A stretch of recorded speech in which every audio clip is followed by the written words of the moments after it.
सामने आया जब उन्होंने यह कहने का प्रयास किया कि मध्य प्रदेश में अधिकांश महिलाएं शराब पीती हैं और सर्वाधिक शराब पीती हैं। यह बयान न सिर्फ मध्य प्रदेश की महिलाओं का अपमान है, बल्कि कांग्रेस की महिला विरोधी क्षुद्र एवं कुत्सित मानसिकता का एक बहुत अशोभनीय उदाहरण है। क्योंकि कांग्रेस की सोच महिलाओं के बारे में क्या है, ये तो स्वयं कांग्रेस के नेता भी जानते हैं। चाहे पूर्व कांग्रेस की नेता रही अंगिका दत्ता हो, राधिका खेड़ा हो या प्रियंका चतुर्वेदी हो, इनके अनुभव तो आज स्वयं पब्लिक डोमेन में है। और इससे पूर्व भी कांग्रेस के अनेक नेता महिलाओं के विरुद्ध अत्यंत अशोभनीय टिप्पणियां कर चुके हैं। चाहे कांग्रेस के मध्य प्रदेश के पूर्व मुख्यमंत्री दिग्विजय सिंह जी का एक अत्यंत अशोभनीय बयान हो महिलाओं के बारे में, जिसे उद्धृत करना उचित नहीं है, चाहे श्री प्रकाश जायसवाल जी का बयान हो, चाहे अभी राजस्थान में कांग्रेस के वरिष्ठ नेता शांति धारीवाल जी का वो बयान कि राजस्थान में रेप अधिक इसलिए होते हैं चूंकि वह मर्दों वाला प्रदेश है। और इतना ही नहीं, अपनी पार्टी के अंदर की महिलाओं के बारे में किस ढंग से कांग्रेस पार्टी डील करती है, इसका एक उदाहरण आप याद करिए।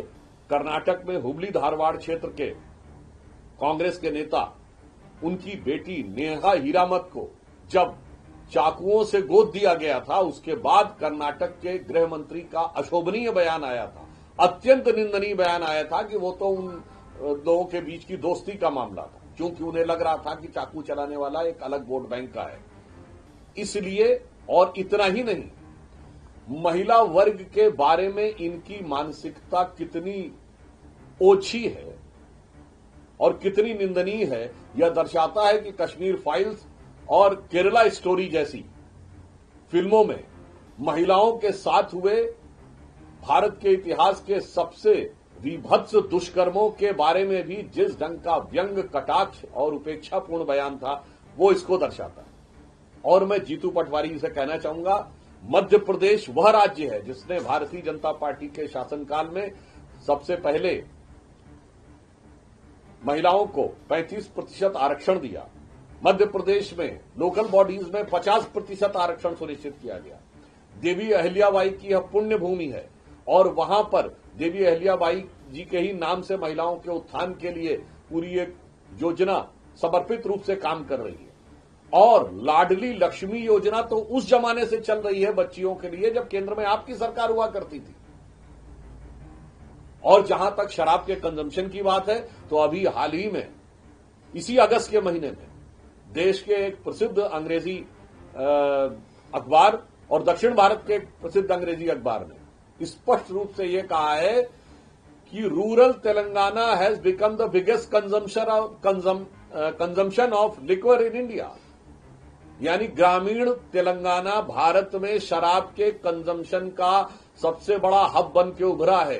तो मुझे लगता है कांग्रेस पार्टी अभी भी 99 के नशे में इस कदर सराबोर है कि सच उसे दिखाई नहीं पड़ता।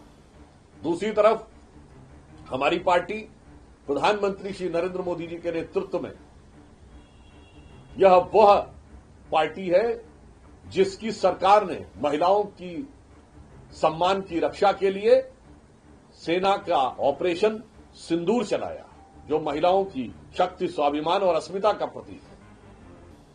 हमारे प्रधानमंत्री श्री नरेंद्र मोदी जी ने चांद के अछूते कोने दक्षिणी ध्रुव को छूने के बाद उसका नाम पॉइंट शिव शक्ति रखा। तो एक तरफ महिलाओं के बारे में भारतीय जनता पार्टी और एनडीए की सरकार जहां अत्यंत सम्मान और उत्कृष्ट भावनाएं रखती है, वहीं कांग्रेस पार्टी बहुत ही निकृष्ट और निंदनीय भावनाएं रखती है। मुझे लगता है कांग्रेस पार्टी को इस विषय के ऊपर क्षमा मांगनी चाहिए।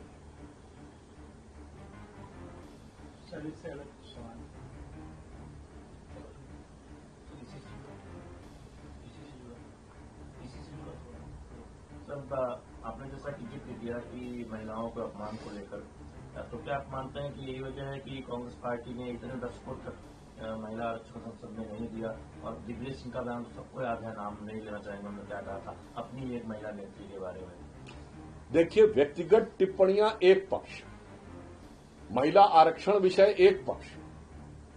हमारे प्रधानमंत्री जी ने तो नई संसद भवन का जब श्री गणेश हुआ था, गणेश चतुर्थी के दिन, उसके बाद इस संसद भवन में जो पहला विधेयक पारित हुआ था वो महिला आरक्षण विधेयक।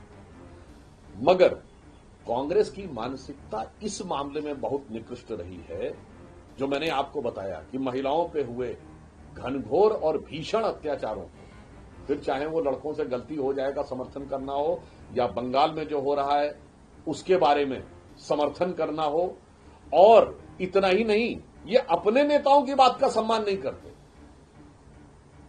केरल में जो विषय उठा है वो तो ओमन चांडी कांग्रेस के मुख्यमंत्री थे, वो फ्लोर ऑफ द हाउस के ऊपर बोले हैं कि केरल में संगठित रूप से हिंदू और ईसाई बच्चियों को और लड़कियों को कैसे टारगेट किया जा रहा है।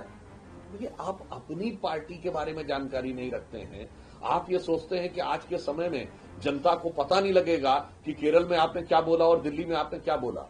इसीलिए मैं कह रहा हूं, कांग्रेस की राजनीति सिर्फ भ्रम और दुष्प्रचार पर आधारित है।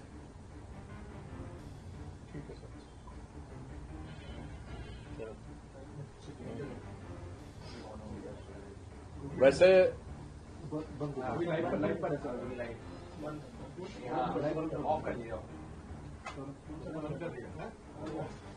लाइव ऑफ कर दो भाई साहब।